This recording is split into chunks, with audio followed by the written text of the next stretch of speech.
welcome back to Taste of Truth Tuesdays. Except today is Thursday, which means this is my bonus edition, Taste Test Thursday. So why a bonus episode where we're talking about how faith has superseded reason within Christianity? And we're talking about the story of intellectual destruction that's hidden behind the narrative of salvation. Well, because the comment sections lately since last week's podcast episode have been overflowing with so much brain-dead apologetics that I had to dedicate this entire post just to unpack the anti-intellectual tricks that Christians trot out like clockwork. So last week I interviewed David Fitzgerald, the author of Nailed, 10 Christian Myths That Show Jesus Never Existed at All. And on one hand, I was navigating a man who built his entire career dismantling Christian dogma, and on the other, I found myself running headfirst into his own political certainties, rigid, unyielding, and just as unquestioned as the ideas he critiques. The irony isn't lost on me, folks, especially as a moderate. The ex-Christian, deconstruction, ex-religious, freethinker space can be just as inhospitable to nuance as the faith that they once rejected. But what really matters here in today's episode is not politics, but it's the dogma that never changes. Every time I debate the historicity of Jesus or the so-called quote-unquote intellectual foundations of Christianity, it feels like I'm stepping into a twilight zone where facts and evidence, they're optional, and certainty always gets the last word. Apologetics comes from a Greek word that means speaking in defense. And it didn't grow out of some noble pursuit of truth, actually, but more so it grew out of power struggles, suppression, and centuries of treating curiosity and inquiry as threats. What gets labeled today as quote-unquote defending the faith has roots far older, far more political, and far more violent than most Christians realize. And understanding that history will change the way you engage with believers now, especially since they parrot the same canned responses that have been circulated in one form or another for almost 1,500 years. And that's what today's episode is all about, to trace where this all actually came from. For early Christians, defending their faith wasn't just about theology, but survival in a world built on pluralism and reason. Thinkers like Justin Martyr, Origen, and Tertullian weren't arguing from positions of power. Quite the opposite. They came from largely disenfranchised, lowly status communities, often slaves, women, and the poor. They were dismissed by Greco-Roman society, and early critics like Celsius sneered that Christians were only slaves, women, and little children, led by wool workers, cobblers, and the most illiterate. But Christians were also up against a far more entrenched cultural reality. In the Greco-Roman world, it was normal, even comfortable, for people to participate in a number of cults, which is just religious beliefs, simultaneously. Polytheistic religion meant multiple gods, multiple rituals, and no single institution claiming total authority. According to Charles Freeman, and we'll be talking a lot about his book, The Closing of the Western Mind, he says that the intertwining of authority and Christianity was profoundly revolutionary. Where one could previously be devoted to several deities at once, Christianity insisted, and not just Christianity, obviously this is rooted in Judaism, but most authors want to skeet around the jugular of it all, which is the Torah. But Christianity is what we're focusing on today, insisted that allegiance to one truth meant rejecting all others. Early on, some of the Church Fathers' work was intellectually sincere. They were trying to show Christianity wasn't irrational, even though it is. But, as Charles Freeman points out, reason in theology faces a structural problem. Unlike math or empirical science, which we call the hard sciences, it lacks universally accepted axioms.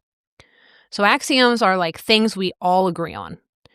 For example, you can prove Pythagoras' theorem because everyone agrees on what a right-angled triangle is. You can do inductive reasoning with empirical evidence because everyone can test and observe it. Theology? There are no such universal starting points. Revelations can be claimed by anyone. Scripture can be interpreted in multiple ways, like the 40,000 maybe different denominations of Protestantism. And even the most careful theologians disagree on what counted as self-evident truth. The early church quickly ran into this problem. Different communities drew on different texts, emphasized different letters of Paul, or debated competing visions of Jesus' nature. The Montanists, for example, they were sidelined and crushed early on because their claims to divine revelation conflicted with what became orthodoxy. Even Thomas Aquinas, one of Europe's quote-unquote greatest rational thinkers, had to suppress reason when it collided with doctrinal authority. The point here isn't that Christians ignored reason because they didn't. The point is that reason alone could never achieve consensus in matters of theology. Unlike other spiritual movements in the ancient world, Christianity insisted on a centralized authority, a single orthodoxy enforced across an empire of diverse cultures. That insistence on uniformity, and again, this is a problem with all three Abrahamic religions, Judaism, Islam, and Christianity, but we're just talking about Christianity, but I really cannot stress that enough. This insistence on uniformity was revolutionary back then, and it sets the stage for apologetics to evolve into a tool not just for defending belief, but for controlling it.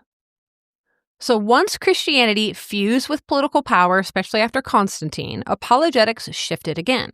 It wasn't enough to argue for the faith intellectually. It was becoming a method of asserting authority, suppressing dissent, and standardizing scripture. Defending the faith became synonymous with maintaining control.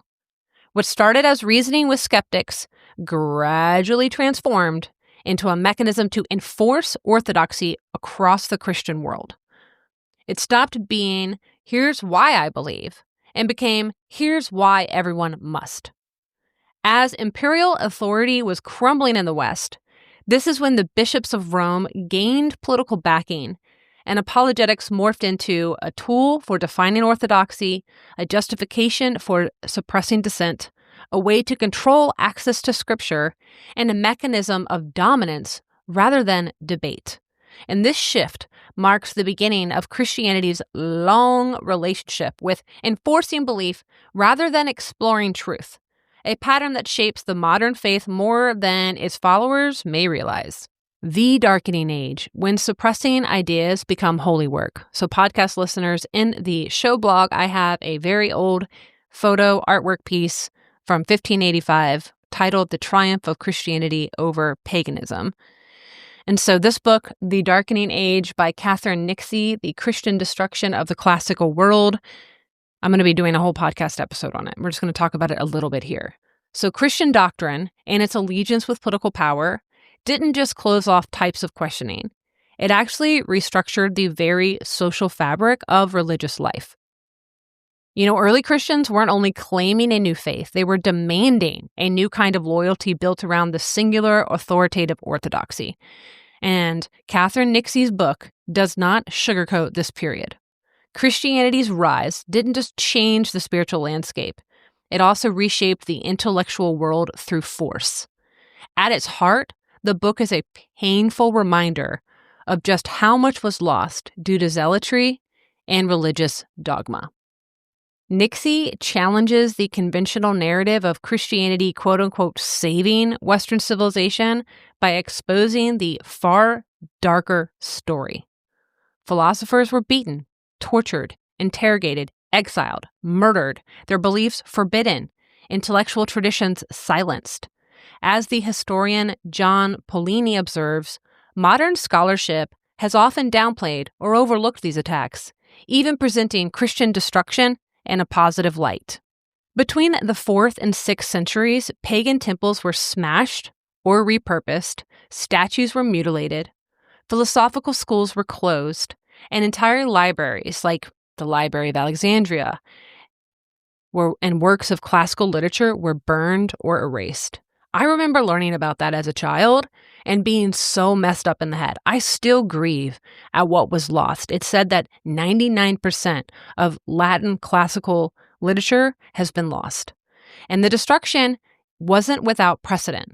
As I've been reflecting in my notes for an upcoming podcast I mentioned on the entire book, The Darkening Age, Christianity emerged from a Jewish context, carried forward a zeal for nullifying rival religious objects and practices. Because it says in Deuteronomy, you shall overthrow their altars, break their pillars, burn their growth with fire, and destroy their names of their gods out of that place. Early Christians, many of them ethnic Jews, others were European converts, obliterated traditional art, especially works that were venerating any ancestors, in ways strikingly similar to this Torah mandate. The Talmud codifies the principle that defacing an idol by cutting off its nose, fingertip, or ear was a method to revoke its divine status. Once damaged intentionally, the object lost its sacred standing. And podcast listeners, in the show blog, I have a photo here of a statue of someone I'm not going to pronounce because I'll misspeak, but the statue has been mutilated and a cross has been carved in his forehead. And this was said perhaps to baptize and neutralize any possible demons within. And a quote from the book, The Darkening Age, as the church father Basil explained, such ecclesiastical censorship was not illiberal, it was loving. Just as Augustine advocated the beating of heretics with rods out of fatherly care, so Basil advocated the removal of great tracts from the classical canon as an act of quote-unquote great care to ensure the soul was safely guarded. The primary sources in this book are shocking. Some Christians did not just accept the violence as duty, they enjoyed it. St. Augustine reportedly saw throwing down temples, idols, and groves as proof of really hating paganism. Benedict of Nursia, revered as the founder of Western monasticism, so like monks, was also celebrated as a destroyer of antiquities. John Chrysostom writes in the homilies on the statues that punishing the pagan sinner, flogging, beating, even murder, was not harming them, but saving them from the ultimate punishment. Murder in the service of God was framed as prayer. Reading this book evoked deep, visceral sadness. The destruction of creative thought, science, and philosophical inquiry is staggering. It's impossible not to notice the echo in modern Christianity. Like when I converted, they asked me to discard books, crystals, and other personal items that represent pagan or non-Christian influences. And in some ways, the impulse to erase ideas, objects, and independent thought persist today. Podcast listeners, in the show notes, I have a photo, a 10th century copy of Archimedes' Chaff Mechanical Theorems. And again, look at the show notes if you want to see what I'm trying to pronounce. So in the 10th century, we're talking 2,000 years before Newton, this guy came tantalizingly close to the derivatives of calculus. However, in the 13th century, this work was scraped off and overwritten with a prayer book. And so that's what happened. There was a shortage of papyrus and just paper to write stuff down. And so they started writing on top of these ancient works of art, science, math, all for religious prayer books and manuscripts over and over and over. It truly is a tragedy. And so here, apologetics really wasn't a debate. It was a sledgehammer operating under the conviction that only one worldview deserved to survive. Nixie's work is enraging, tragic, and illuminating. It shows that while Christianity has morphed and evolved over centuries, the strategies of control, suppression, and moral justification remain recognizable today. So moving on to another book that I found very fascinating called The Closing of the Western Mind When Faith Shut Down Reason. We have a quote from the author, Charles Freeman, who says, by the 5th century, not only has rational thought been suppressed, but there has been a substitution for it of mystery, magic, and authority. So Charles Freeman's The Closing of Western Mind explains how Christianity, once in power, didn't just defend itself, it fundamentally transformed the intellectual landscape of the West. Greek philosophy was still vibrant in the early centuries, was gradually co-opted and subordinated to Christian authority. Faith, not reason, became the foundation of legitimacy. Independent philosophical traditions, especially those that didn't align with Christian doctrine, were suppressed and destroyed. Thought, inquiry, and debate were no longer neutral tools. They were potentially threats. Quote from Charles Freeman, "Faith involves some kind of acquiescence in what cannot be proved by rational thought." So the combination of church and imperial authority enforced orthodoxy across the empire. The desire for control of taxes and contributions was a corrosive feature of church politics. The linking of access to resources with orthodoxy was bound to lead to nasty rivalries when doctrine was so fluid. Freeman shows that this wasn't simply an unfortunate side effect of religion gaining power. It was the mark of Constantine's political genius that he realized it was better to utilize a religion that already had a well-established structure of authority rather than exclude it as a hindrance. It was a structural choice. Intellectual freedom was sacrificed for doctrinal control. The centuries that followed were marked by persistent tension between reason and religion, one that would only begin to loosen with the reintroduction of Aristotle in the 13th century. In other words, modern apologetics, the slick, defensive arguments that Christians use today, did not appear in a vacuum. They were built on a foundation laid over centuries, a system where questioning authority was discouraged, or you were murdered for it. Curiosity was suspect, and dissent, well, now that's dangerous. Understanding this context changes the conversation entirely. When we debate Christians today about history, scripture, or reason, we aren't just dealing with modern arguments. Oh, no. We are confronting a legacy of intellectual suppression stretching back over a millennium. And so let's talk about modern apologetics, because this is a thought-stopping system dressed up as intellectualism. Today, we've got the patterns from history that are painfully familiar, as I've been saying. Modern apologists like Lee Strobel and Josh McDowell often present themselves as investigators, journalists, or historians, but what they really are just salespeople. Underlying the veneer of investigation is something much more defensive. Their method isn't really about seeking truth. It's about creating an insulated echo chamber in which questioning feels unsafe. You'll notice how, in their approach, doubt is pathologized, questions are reframed as attacks, quote-unquote answers come prepackaged, evidence is curated selectively, and authority is invoked instead of demonstrated. This isn't accidental. It's the legacy of a system built not to evaluate claims, but to preserve credence. To underscore that, let's look at a couple of real voices. So Lee Strobel in The Case for Christ has described the evidence for Jesus like this. I picture the evidence for the deity of Jesus to be like the fast-moving current in a river. To deny the data would be like swimming upstream against the current. What's logical, based on the strength of the case for Christ, is to swim in the same direction the evidence is pointing. So on the surface, sure, that may sound rational, but it's also subtly coercive. It frames belief as natural, almost an inevitable conclusion, like you have to be a dum-dum to not believe in Jesus, brah. Trust me, bro, it's definitely given, trust me, bro. If you resist, you're not just wrong, you're swimming against the current. That metaphor does not invite open inquiry. It obviously is discouraging it. So Robert M. Price, one of my favorite scholars who debates the historicity of Jesus, and I've linked, lots of things in the show notes, he calls out the illusion of objectivity. He has written a book, The Case Against the Case for Christ, and he goes further into this. And he accuses Strobel of building his investigation on very narrow foundation. Shocker. Robert Price says, his true intention becomes clear by the choice of people he's interviewed. Every one of them is a conservative apologist. He also critiques the entire enterprise as a long exercise in applying the fallacy of informal logic known as the appeal to authority. Yes, it's a grift. The entire enterprise of apologetics is a grift.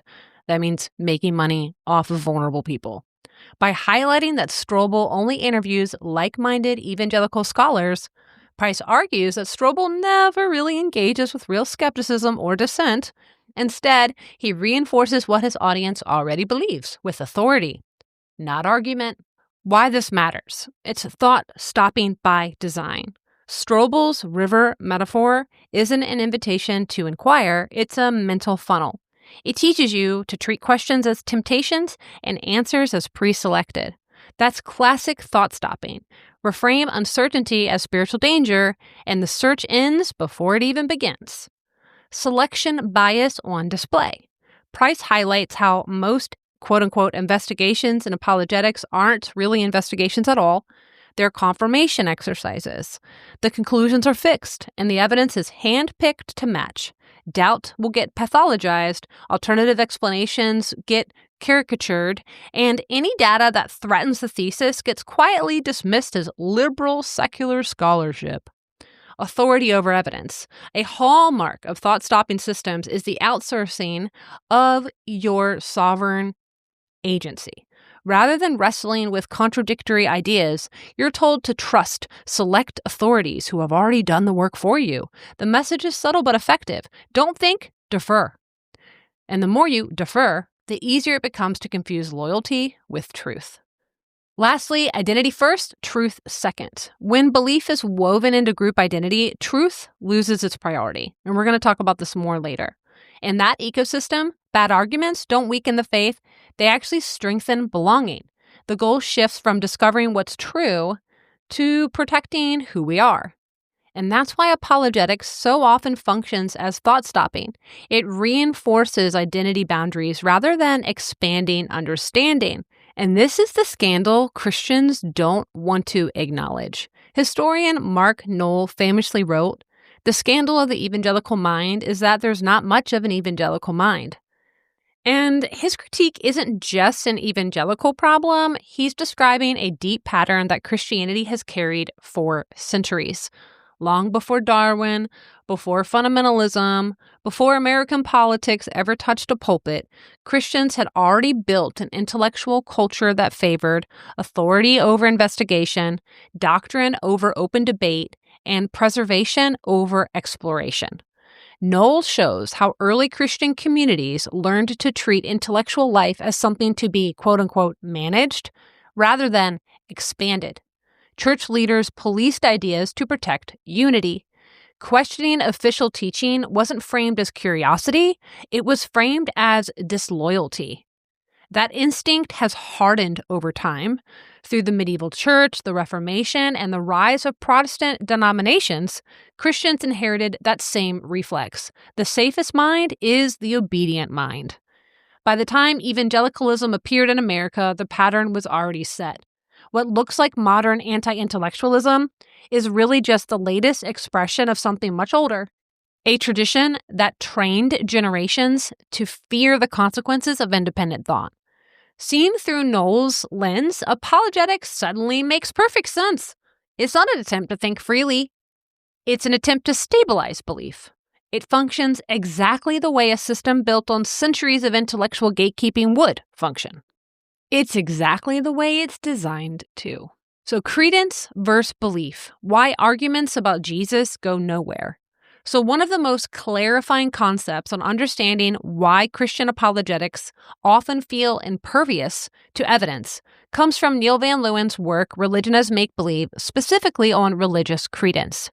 He distinguishes between factual beliefs, which hold across all contexts and guide our actions consistently, and religious credence, which function more like imaginative or conditional assumptions tied to specific social and ritual settings.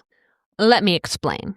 Factual beliefs remain operative regardless of context. So if you imagine your bed as a boat floating down the stream merrily, merrily, the reality of your bed remains unchanged. It's still a bed. Stage actors, for instance, can fully inhabit the world of Hamlet while still acting according to the real physics of a stage. Religious credence, in contrast, are activated by particular experiences, rituals, rites of passage, confrontations with morality, or changes to identity. Consider a church that rents a local gymnasium for Sunday service. Everyone knows they're sitting on bleachers in a multi-purpose building. Yet, within that context, the space becomes sacred. The credence imposed by ritual and communal beliefs transforms these ordinary surroundings into objects of spiritual significance, even while factually the reality remains unchanged. And podcast listeners, in the show notes, I have a photo of a church that is also a friggin' basketball court, so check that out. This distinction helps explain why apologetics don't behave like fact checkers. Modern Christian arguments are not primarily designed to persuade with evidence. They're structured to maintain credence. Doubt is framed as dangerous, questions are answered with a prepackaged response, and rituals, narratives, and appeals to authority reinforce the believer's identity and group loyalty. So in other words, apologetics isn't just defending a claim, it's protecting a cognitive system that operates independently of factual reality. In fact, Neil Van Leeuwen put it on the podcast like this. However, if a certain kind of attitude is playing a role in defining or constituting a group identity, truth is not as important, right? And in fact, they might do this better if they're not true.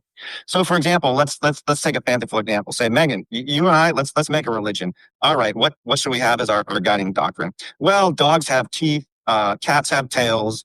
New York is in New York, and clouds produce rain. And it's like, okay, well, that's all true. Like, hey, we got a religion where stuff is true, or we got a group identity where we believe true things. That's not very distinctive, though, is it? We're not marking ourselves as a distinctive in-group by having evidence-based true beliefs. So the point then is kind of in light of the role that they're playing, right? And we'll say for conspiracy theorists, there's a kind of group identity there. In light of the role that they're playing, they work better if they're distinctive or they stand, kind of athwart the truth. All right. So, but in order for that to work, it has to be a different attitude type. It has to be an attitude type that is very tolerant of contrary information. This gets to the heart of why modern apologetics is less about investigation and more about protection. Doubt isn't just unwelcome, it threatens the social and cognitive structures that support identity. The prepackaged answers, the appeals to authority, and the ritual reinforcement aren't failures of reasoning.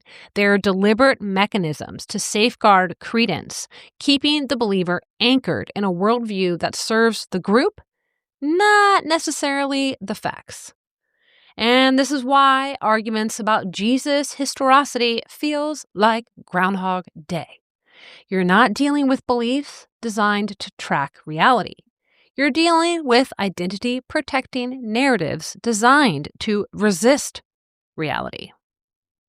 So in closing, this isn't about dunking specifically on individuals, but it's about recognizing what you're actually interacting with. As I've said, understanding this history, I hope, will give you clarity that you're not debating a modern argument, you are confronting 1,500 years of institutional thought management. The frustration you feel isn't personal, it is structural. And the quote-unquote answers you hear, they're not original. They're part of a system designed to be immune to evidence. And most importantly, apologetics doesn't function to seek truth. It functions to protect credence, which means the biblical Jesus, the case for Christ, and the endless spiral of apologetic books aren't neutral intellectual exercises. No.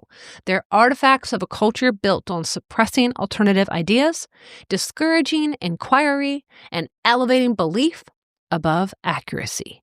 And once you trace the lineage, from temple-burning zealotry and doctrinal power struggles to the modern thought-stopping scripts, the pattern is unmistakable. What appears as a reasoned debate is often a carefully maintained system of intellectual control. Understanding that, and this history, doesn't just explain away the past, but I think it equips you to see how apologetics functions today and why challenging it can feel like you're swimming upstream. Ultimately, this story isn't just about one book, one belief, or one faith. It's about recognizing the enduring architecture of authority, credence, and control, while reclaiming the space for curiosity, evidence, and honest questioning.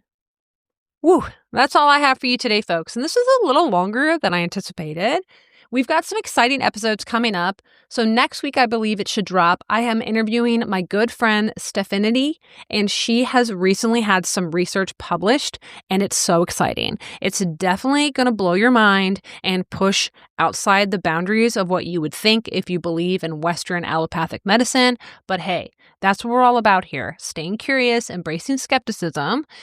And then a few weeks after that, we should have part 2 with David Fitzgerald, and we'll be breaking down the last 5 myths that were in his book, Nailed, 10 myths that show that Jesus never existed at all. So I'm really looking forward to that. And until then, stay curious, embrace skepticism, and keep tuning in.